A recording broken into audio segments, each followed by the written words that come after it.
C'est une très belle exposition que nous propose le musée des Beaux-Arts de Valenciennes. Belle et passionnante. On rappelle que nous sommes ici dans l'un des plus beaux musées de France qui ressemble au Petit Palais de Paris par sa grâce et son architecture exceptionnelle. On rappelle aussi que nous sommes ici à Valenciennes, sans doute la ville la plus primée par les illustres prix de Rome, plus d'une vingtaine à son actif, c'est juste colossal. Avec en tête de file évidemment Jean-Baptiste Carpeaux.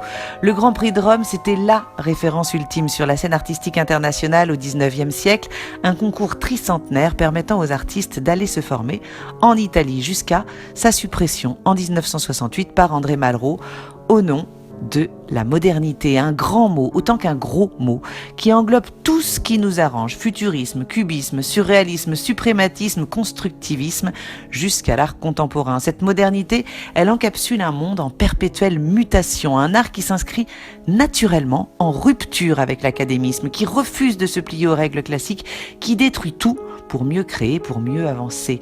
Une rupture incessante en somme qui ira jusqu'à rompre avec ses propres ruptures, jusqu'à détruire ses propres nouveaux fondements. Peu importe le prix, pourvu que les règles soient brisées. Alors, comment exposer la modernité ici dans ce temple des Beaux-Arts de Valenciennes, dans une ville artistique qui tire son prestige de ses prix de Rome?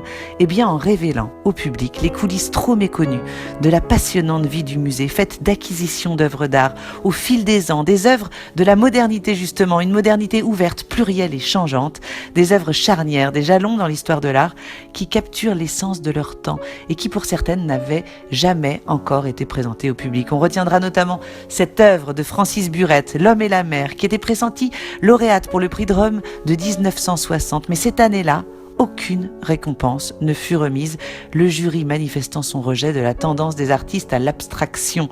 Et oui, la boucle semble bouclée, la modernité rompra définitivement, incessamment avec elle-même et se laisse découvrir ici avec un immense bonheur.